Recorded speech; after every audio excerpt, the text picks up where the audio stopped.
lang. Tapusin ko muna yung ano, isa-isa lang. Harvest tayo na. Ako. Bibigyan ko si Maricel. Tsaka si Nanay Anita. Bibigyan ko. Okay. Ito hindi pa po pwede, no? Dito. Sa pagbalik na, no? Ito Ano? pwede na. O para kay Nanay Anita. Hindi mo kay Marcel yun. Ay, yung isa, bibigyan ko kay ano. Ito, nagtatago. Uy, nagtago ka pa. Para kay sa mahal kong pinsan, si Maricel. Yan.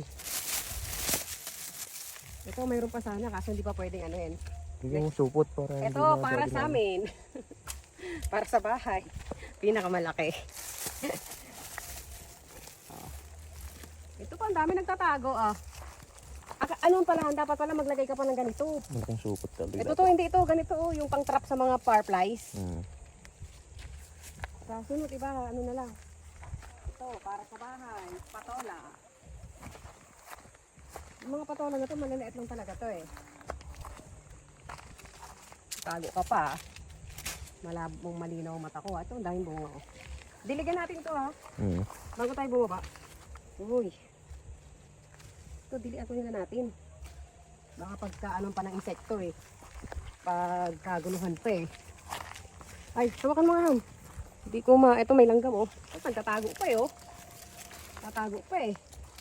Para sa amin, patola, sardinas lang at bawal tayo kumain ng mga karne. So gulay muna tayo.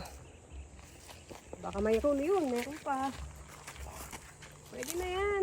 Kasi itong patola na to, ano to eh, hindi siya ganong kalakihan. Maliliit lang to. Mga punggok to, kumbaga sa tao na ano, ganon.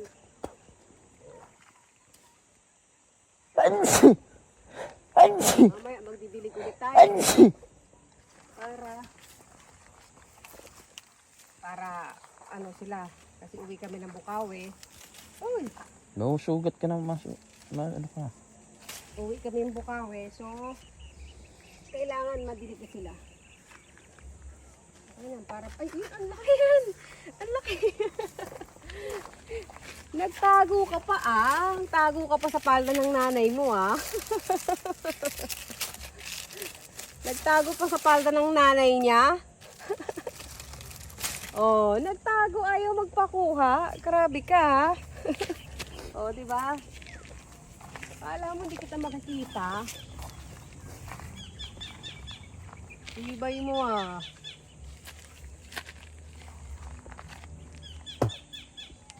Okay na.